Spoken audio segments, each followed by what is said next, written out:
Good evening, everyone, and welcome to today's webinar. My name is Sara Waqar, and it's a pleasure to have you all here.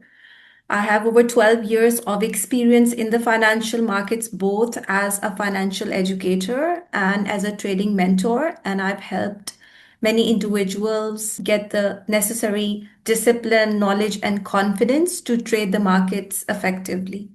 I'm certified from FINRA in the United States, and I'm also licensed as an investment manager in requirements with the Capital Market Authority of UAE.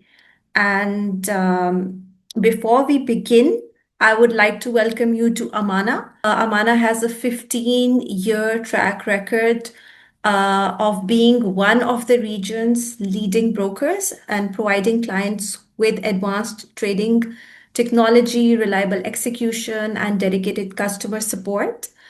We offer a wide range of leveraged and non-leveraged financial instruments. These include currencies, commodities, stock indices, ETFs, and physical shares. And it gives the client the opportunity and the flexibility to diversify their portfolios and trade a wide range of global or regional. Amana is regulated both locally and internationally. Locally from the DFSA and from CMA, and internationally from SISEC in Europe, CMA in Lebanon, LFSA in Malaysia, and FSC in Mauritius. So let's begin with today's webinar. Before I begin, I just want to tell you, if you have any questions, please write them in the Q&A section below, not in the chat, but in the Q&A, and I will try my best to answer them as we proceed. So today's webinar is about understanding the currency markets, right? So earlier I have talked about all asset classes. I've covered stock indices in a lot of depth and detail. I've talked about commodities such as oil, gold, and silver. I've talked about cryptos, but we have never talked about currencies before. And this is the reason why I chose this topic today.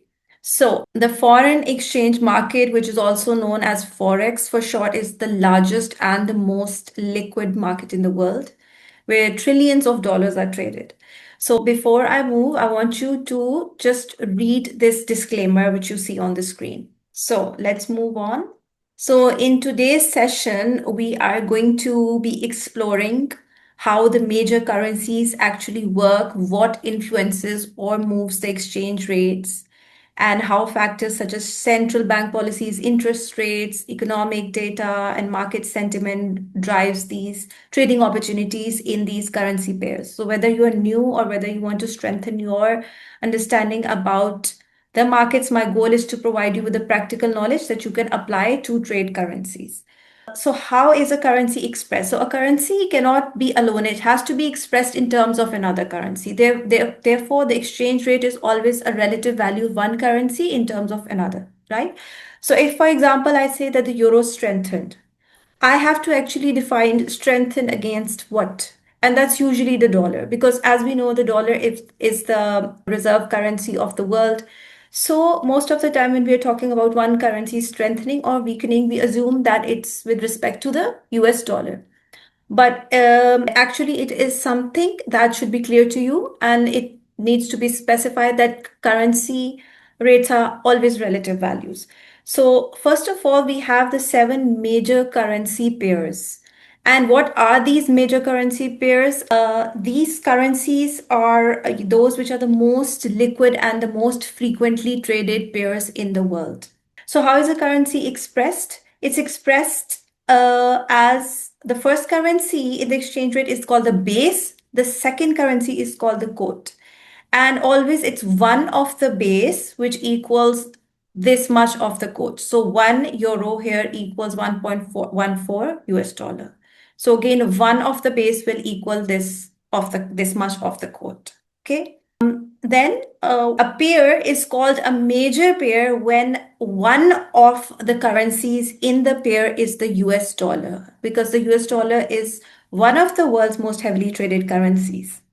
So again, the seven major pairs are here in front of you on the screen. These are the euro dollar, the pound dollar, the Aussie dollar, the Kiwi, which is the New Zealand dollar versus the US dollar, then the dollar yen, then the dollar Swiss franc, and the dollar versus the Canadian dollar. So these currencies actually make up roughly, about 80 to 85% of the world's entire currency trading. Yes, there are other countries as well and other currencies as well. However, they are not traded as frequently as are these. And why is that? The US dollar, as we know, is the world's primary reserve currency. It's the currency in which oil and most of the commodities are priced in, and this and this is the one which the central banks hold as reserve. So all the central banks are holding the dollar as in their reserves. So basically, about roughly 88% of all of the forex trade globally, whether or not they are happening in the US economy or not, they are 88% of the world's forex volume involves the US dollar. Okay, and so we've got three types of pairs. So I just discussed the major currency pairs where you will have the US dollar as one of the currencies in that pair. The US dollar and one top global currency makes up the major pairs. Okay, an example of that is euro dollar. So these pairs will have the highest liquidity and the tightest spreads because they are traded the most. And it also depends on the session. So in their on home session, there will be even more liquidity. So then there are minor pairs. So minor pairs are basically two major currencies which don't involve the US dollar. For example, euro, pound, or we can have euro, yen, or euro, Swiss franc. They will still have liquidity, but not as much as the majors.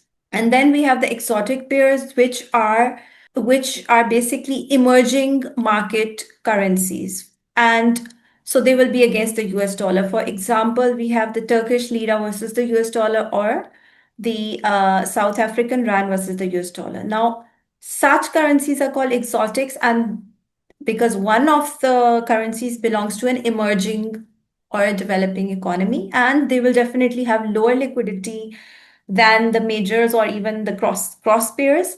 And they will have wider spreads and sharper moves because, of course, the volume is less, and then the geopolitical and other risks which come from that country will be inherent in that currency.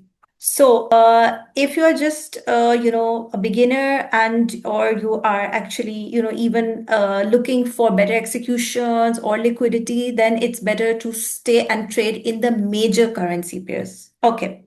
Now, this is some more information. So the average daily global FX turnover, now this is the daily turnover, is 9.6 trillion. And this is huge. And we have the euro dollar, which is forming 21% of this, followed by the dollar yen, which is 14%. So the dollar yen is at number two. And then at number three, we have the pound dollar, which is at 7.6%. So the seven major pairs account for just under 60% of all global forex turnover.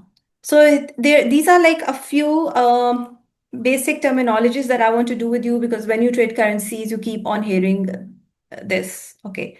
So what is a pip? Now, a pip is basically the smallest movement in the price of a currency. How is it defined? It's basically the fourth decimal place. So a currency is defined as four or five decimal places. So either on your platform, depending on which platform you use, you will either see after the decimal. For example, this is the euro dollar, right? So the price of euro dollar is 1.14238 right now, okay? So the pip is basically the movement on the fourth decimal place. The fifth decimal place is considered to be so extremely insignificant that you can ignore it. So if the price moves from, let's say, 1.156, let me make this simpler. So from this, the price actually moves to 1.1457. So there has been a movement on the fourth decimal place. That is called one pip movement. It's just a way that we measure movements in currencies. And I'm telling you this specifically with regard to currencies which have US dollar as the quote currency. When the US dollar is not the quote currency or the second currency, then the pip measurement is slightly different. But for now, I will just focus on those currencies where the US dollar is the second currency or the quote currency. So there, pip is a movement on the fourth decimal place, and a standard contract of currency is 100,000 of the base currency. So actually, you can trade any amount. So you can, if I change this to units, so you can trade any number of units, but usually a standard unit, and if you use MT4, you will also know, is 100,000 of the base currency, which is actually quite big. So what this mean? This means that, this is 100,000 euros here. So you're buying 100,000 euros, and that's one standard contract. But yes, you can buy less as well. So you can buy a mini contract or a mini lot, which is 10,000, and you can buy a micro lot, which is 1,000 euros in this case. So again, standard is going to be 100,000 euros, which is also called one standard lot. Then a mini lot is 10,000 of the base currency, the first one, whatever it is. In this case, it's euro, so I'm using euros example. And then a micro lot is going to be, let's say I want to trade 5 mini lots. So 5 mini lots are equal to 50,000 units of the base currency, or 50,000 euros. Okay. Why do we trade currencies in big amounts? Because usually the percentage movement is quite small. That is why we use margins. Margins allow us to trade bigger from a small, just by investing a small amount. And why do we trade bigger again? Why are the contracts bigger? Because the movement in currencies is usually quite small. So in order to benefit from those smaller movements, we need to invest slightly bigger amounts. That way we can actually realize more returns. So I have just told you about the lots, the standard lots, the mini and the micro lot. Then the spread is the difference between the buy and the ask, from where the broker makes their profit. So you will always have two quotes from the broker, not one, but two. So in this case, you have the bid and the ask. The bid is the selling price if you want to sell, and the ask is the buying price. The difference between them is what the broker makes, and it's called the spread. So let's move on now. There are basically three types of currency regimes, or you can say that this is the way that the government decides that the value of their currency will be set. Now, usually currencies keep floating, they keep changing. Like you see, the euro dollar is fluctuating, or the pound dollar, or all of these. So when the currency is freely fluctuating according to demand and supply forces, it's called a floating rate. So the value is set by the market supply and demand. Then there is, in a managed float, what happens is the currency does tend to move up and down. However, there are certain boundaries which are set by the government. So the government says if the currency reaches this certain value, let's say against another one, let's say against the US dollar, we will have to intervene to bring its value up or down to correct its value. And the examples are the Chinese yuan and the Indian rupee. Then we have the pegged or the fixed currency rate, and that is the UAE dirham. So we know UAE dirham is fixed to the dollar. So in that case, the currency is fixed, and it's pegged or it's fixed. And another example is the Saudi Real. They are both fixed against the US dollar. Now, how does the government manage to actually fix that? I will not go into a lot of detail about that, because I'll have to actually get into a lot of other economic concepts. But the simple thing to remember is that not all countries and not all governments can peg their currencies against the US dollar, because it's a very strict form of a policy. It's a policy that requires a lot of US dollar reserves. So not all countries have high amounts of US dollar reserves to peg their currencies. But the UAE does, and Saudi does so. they have this. Yes, the peg can be pressurized in certain situations or circumstances if, for any reason, the reserves become low, the dollar reserves become low, then there is a pressure on the peg, and the peg can even break in very in crises. But up till now, as we have seen, the UAE has successfully managed to keep the peg. So because the dirham is pegged to the dollar, the dirham moves in lockstep with the dollar against everything else. Local purchasing power tracks the dollar. So now I want to talk about the dollar index. So what is the dollar index? The dollar index is basically measuring the dollar against a bunch of currencies. So it's expressed as DXY. And on Amana app, you can see it if you search for this. Let me see if I have it in my watch list. No, I don't. So DXY. This is the value of dollar against a basket of currencies. And this basically gives an overall picture of whether the dollar is strengthening or weakening. So if I want to find out if the dollar is strengthening or weakening, obviously I need to kind of, define it against a few currencies. It will not weaken or strengthen on its own. Obviously, we'll have to make a comparison. So the dollar index measures the strength of the dollar against a basket of six currencies, which include the euro, the yen, the pound, the Canadian dollar, the Swedish krona, and the Swiss franc. So, whenever you hear in the news the dollar is strengthening or weakening, they're talking about the dollar index without looking at every pair individually. Because euro in this basket, it has over 50%. So I think it has 55% weight in this basket. And then after that, there's yen, which has 13-14% weight. So euro has a lot of weight in this basket, and so a euro dollar move is going to also affect the dollar index. So the euro is kind of like it is inversely, the value of the euro is inversely related to the dollar index.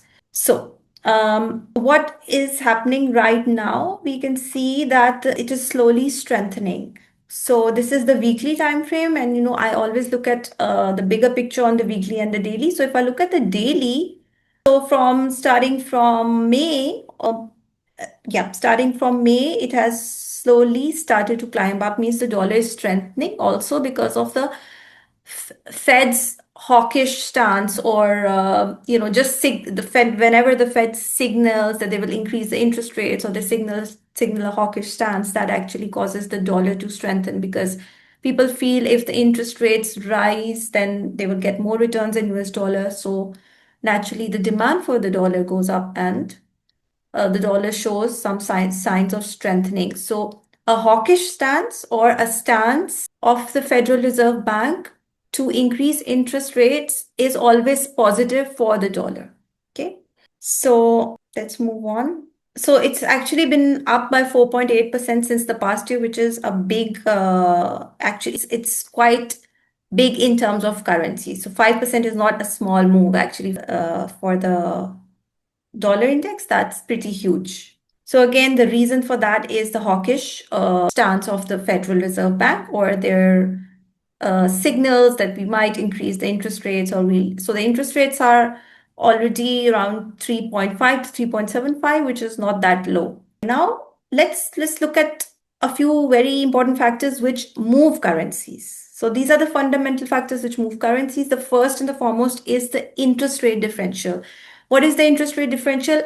Every central bank of every country has a certain interest rate policy that they maintain. If a currency has a low interest rate, then money would actually flow out from it. And if a currency has a higher interest rate, then money will actually flow into that because it is offering better returns. So money flows towards the better rate, or the currency which has the which offers the higher interest rate. So the second thing that moves currencies is the central bank policy, especially with regard to the interest rate, so which is called the rate decision. So again, any signal to increase the interest rate, or actually increasing the interest rate, does tend to help that currency, does tend to strengthen that currency, because now people would want to invest in that country because they're getting a higher rate of return. for their investments. Then we have economic data such as the inflation reports, we have the job report, which is known as the NFP, and we have the GDP reports, which is the which reflects the economic growth. So higher inflation usually will tend to also strengthen the currency because people start to believe that the Fed is going to increase interest rates. Very strong employment data again is a signal that interest rates can be increased to cool the economy, and strengthening economy or good GDP reports again signal towards strengthening the economy. So all rising employment, rising inflation, and rising economic growth all would tend to strengthen the economy. And as we know, the NFP comes is released on the first Friday of every month, and the inflation also is once the CPI and PPI reports are released once every month, and the GDP is released every quarter.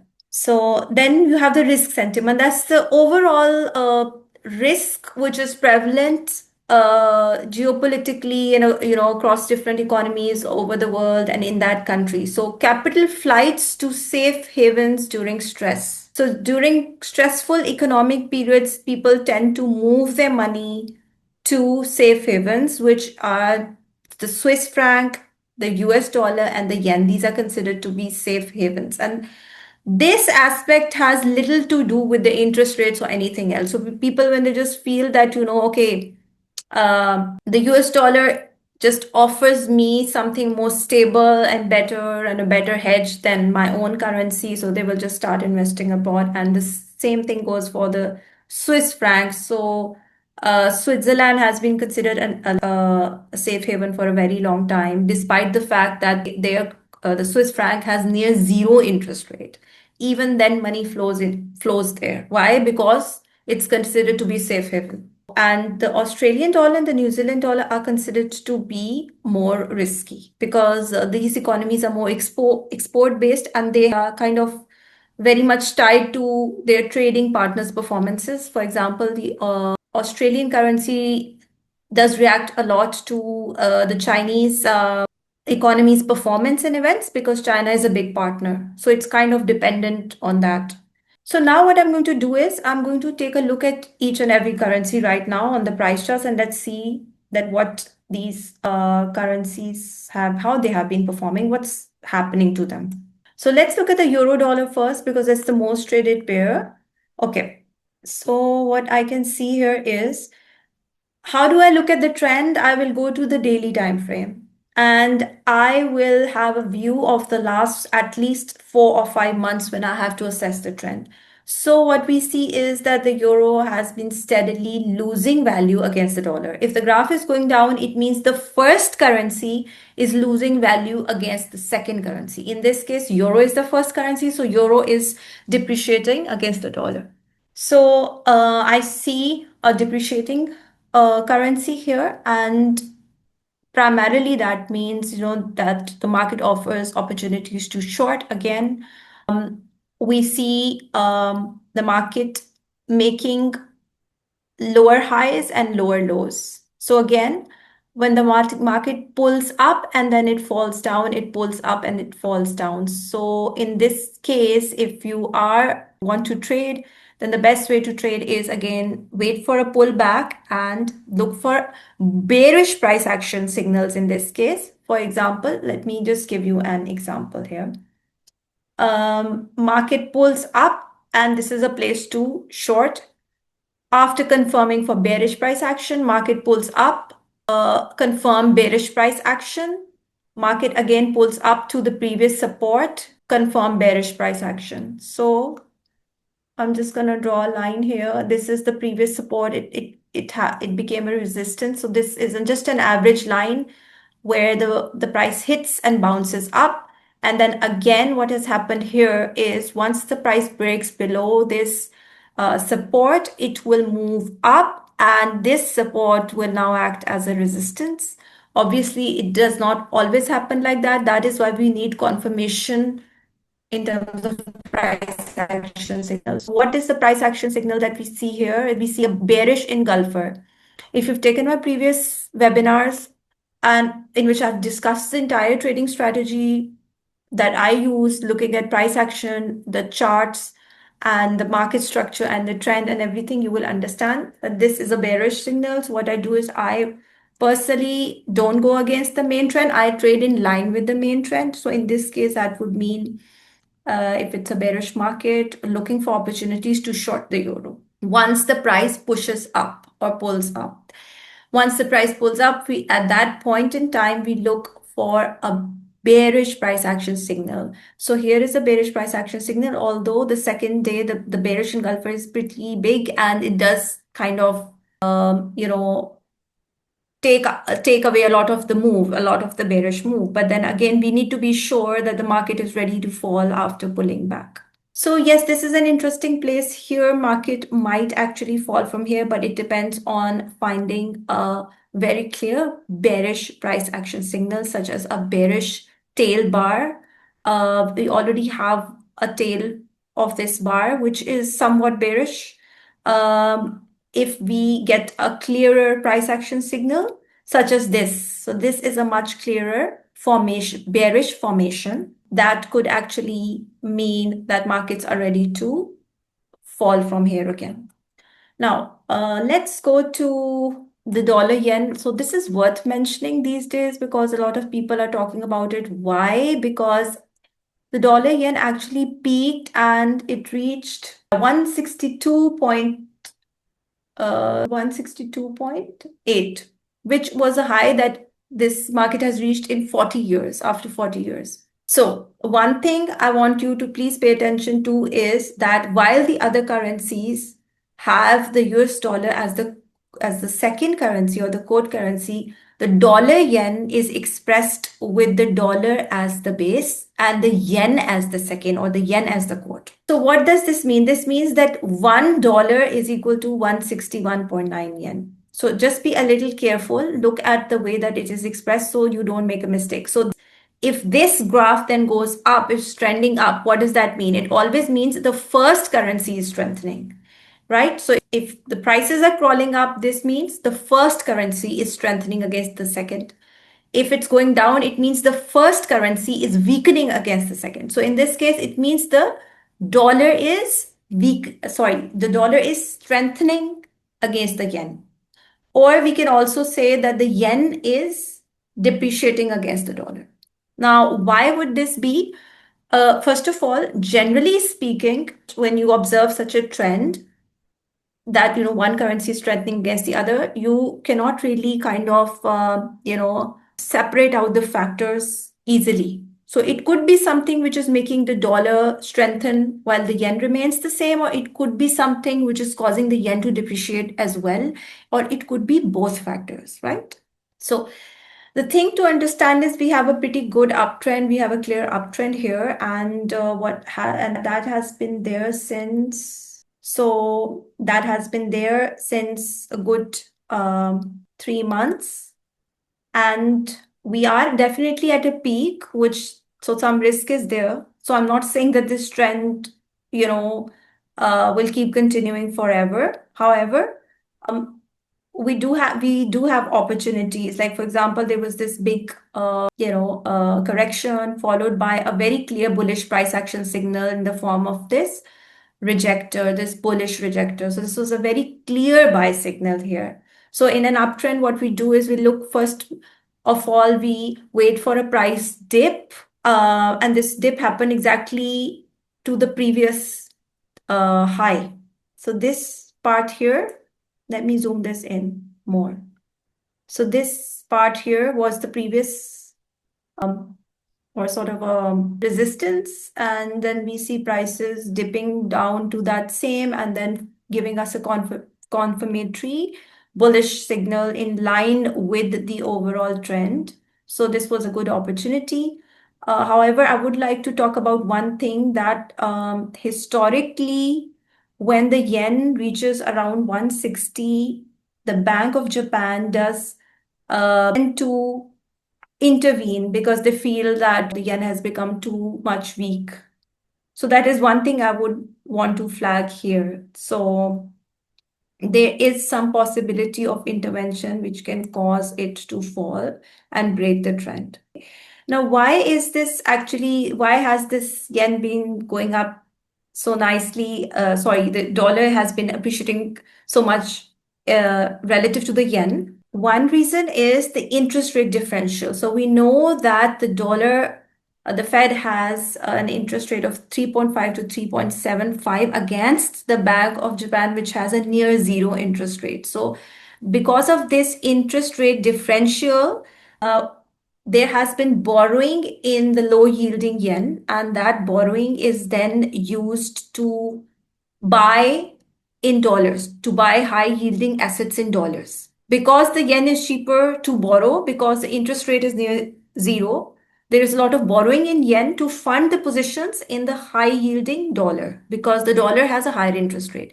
And that reason is like it's a very steady and a structural reason for us to see that the yen will have a selling pressure and the dollar will continue to strengthen against the yen. So that is actually a reason, a strong reason. However, I've also said that there is possibility of intervention because like the yen has never been weakened to this extent and it made a 40-year high at this level. So then let's go to the pound dollar. So pound dollar, so I'm going to look at the last 6 months because that is what I always do because as you know, more active traders or as swing traders, when we're looking to make any take any trading opportunities for a few weeks or a few days even, then looking at 6 months makes sense. So the trend is again, it's somewhat down, but it's not very steep as well. However, overall, if we see that we've got lower highs and lower lows. So again, if I look at the weekly time frame, so I'm looking at the weekly in order to have an even bigger picture. So on the weekly time frame, since the April of 25, it looks more like a range bound market. So this is like a very big picture. So the pound is roughly moving between two boundaries. Again, this is an average line of it that I'm drawing. It's not an exact, but an average line. So the pound is roughly between, again, these ranges. So how do I draw these lines? I try that the line passes through as many candles as possible or is as close to as many candles as possible. This is how I'm drawing these two support and resistance or upper bound and lower bound lines. Again, these are approximate lines. So there's a upper bound of 1.37 on average and 1.3. So it's fluctuating broadly between 1.3 to 1.7. But on the daily, it seems as if this is a downtrend. But if I go to a bigger time frame, what I can understand is that there's actually a strong support here. So there is a key level. So I have a support here, one slightly up. So this might act as an area of support and would actually push it upwards. So again, how do we trade range bound markets? Near the range, we look for price action buy signals, and on top of the range, we look for sell signals. So this is a classic sell signal. This was a classic sell signal with the upward tails. Nothing that prominent here, just some spike, and this is more prominent. So yeah, that's for the pound. And now we can go and see what's happening to the Australian dollar. So overall, it has been strengthening slowly and gradually. This is the weekly time frame. Since past 1 year, slowly and gradually, it has been climbing up. Let's go to the daily. Again, I'm going to the weekly to get a very big, a broad picture. And then I'm going to the weekly to just zoom in. So weekly seems a little bearish, but on the higher time frame, again, I would tend to think that, the currency has been trending upwards. And the reason for this is that this is more like it's known as a commodity and a risk sentiment currency. So when the global risk sentiment is good, when there's optimism, when there's commodity demand, the Australian dollar tends to get stronger. And the central bank of Australia has been very hawkish, means that it likes to keep the interest rates high. And because of that, that offers this currency some support even against the dollar. So they have an interest rate of about 4.3, 4.4%, which is more than the US. So this has been one of the reasons why this currency has been slowly strengthening. And now we look at the US dollar versus the Swiss franc. So this is the Swiss franc on the weekly. And as we can see, it was earlier trending down. Then as of February, it has started to trend up. So if you want to understand how far you should actually go to make your trading decision, then I would suggest that the most recent months are the most important. So for example, let's say in the last 8 or 9 months, the first 4 months the currency is trending down. The next, the more, and in the more recent months, it has started to recover. So you should be basing your decision on the most recent price data, right? So this is the daily time frame of US dollar versus the Swiss franc. So again, the US dollar is coming first here, which means that the US dollar is strengthening against the franc. So in other words, it's the franc, which is the Swiss franc is getting weaker against the dollar. So if you want to trade this, then again, this is kind of a clear trend. The market pulls down, gives you a price action buy signal, and moves up, pulls back to the previous level. So again, this was the previous resistance. Prices in an uptrend will always break the resistance and then push down and find support at what was the previous resistance, which did happen here. At this point, at the point where the prices dip back to the support, we should be looking for a price action buy signal to confirm that buyers are now coming back in the market. And that signal was given by this candle. So I have a bullish engulfer here. A bullish engulfer is one bearish day followed by a very aggressive bullish day. So this candle would tell me that the buyers are back in the market. And so this could be potential point of entry, putting a stop loss below this candle. So yes, there are definitely trading opportunities in these currencies as well. And let's go and see the New Zealand dollar. So the New Zealand dollar, because this is the base and it's going down, it means the New Zealand dollar is depreciating against the US dollar. Again, this is the daily time frame. And let me zoom this out to get a bigger picture. Okay, now I will zoom this in. So what I try to do is I try to have 6 months of data in front of me to get a better picture. You don't have to go that much far back, but you should be keeping an eye on the past 5, 6 months so that you can see, the previous supports and resistances. So not that clear. I would not consider, obviously not every market is very clear. Not every market has a very clear trend. So this is not a very clear trend. And the losing value has been in place since May, which is not that far back. Trend will become more important if it has been in place for a longer period of time. So if it's been like that for 3+ months, that's a good sign. So this was,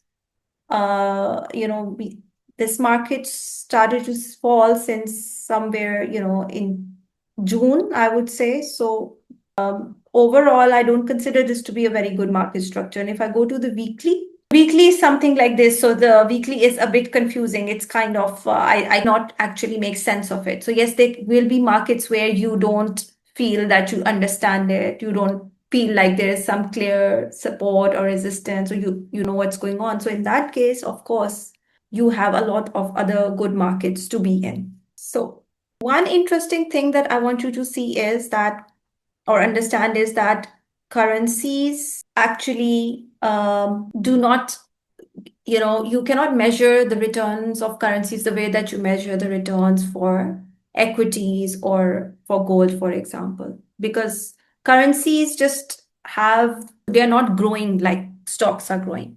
So if you have to do a comparison of currencies against indices and against gold, then we can do it in terms of volatility. Okay. So if we look at the currencies, the typical annual range is a fluctuation between 8 to 12%. So this is not a return. This is not a gain. It's a fluctuation. And for equities, it's 15 to 25%. Actually, for equities, the return is positive. So, but just for comparison's sake, I'm going to look at it as volatility or as movement. So equities are moving about 15 to 25%, and gold is again moving 20 to 30%. And as compared to that, the movement of currencies is less. So there is a bit of time, and I just wanted to discuss something. So I just wanted to discuss this one historical case. I am sure many of you must be knowing about this, when there was this very huge spike in the Swiss franc, and this happened. It was actually in 2015, and what happened was that the Swiss National Bank always promised that it would keep the price of euro to the Swiss franc in one range. So the euro would never fall below 1.2 Swiss francs. So in other words, it was defending a floor at 1.2. And all the trading happened based on this stance of the Swiss central bank. But then, without warning, suddenly the Swiss National Bank announced it was no longer going to keep this price floor between the euro and the Swiss franc. So the market was shocked, and suddenly everybody was selling euros to buy the Swiss franc. And this chart here is showing you that particular event. So this chart is for the dollar Swiss franc, but it's showing the effects of the depegging of the euro Swiss franc. Okay. So what happened on a single day was that there was a fluctuation in the Swiss franc of 30%. And because of that fluctuation, what happened was that so there was such a big gap in the market that even stop loss orders were not triggered, and which meant that people actually lost even more money that they had in their accounts. Because let's suppose you have a stop loss at a certain price and the price literally jumps over it, which is a very, I would say, it's extremely rare occurrence when it comes to major currency pairs. However, this happened, and this was a very rare event, and it was a shock for the entire market. And because of that, traders actually lost far more money than they even had in their accounts, and many brokers actually went bankrupt because of it, because they owed so much money. And the main lesson here was that do your risk management properly. Do not trade very big amounts. I always say, whenever I talk about position sizing, I always say that, yes, I talk about a stop loss as well, but what happens in position sizing is, even if, let's say, for whatever reason, your stop loss doesn't get triggered, still your volume is it's small and calculated, which means that you will still be insulated against a loss to some extent, right? So calculation of volume based on a certain risk that you predetermine for every trade is what I teach always. And that lowering of volume or bringing down your quantity to suit your stop loss and your risk needs is completely essential. So you should never assume that a market, for example, some people say that this is a currency and it's not going to move more than this much or that much in a day.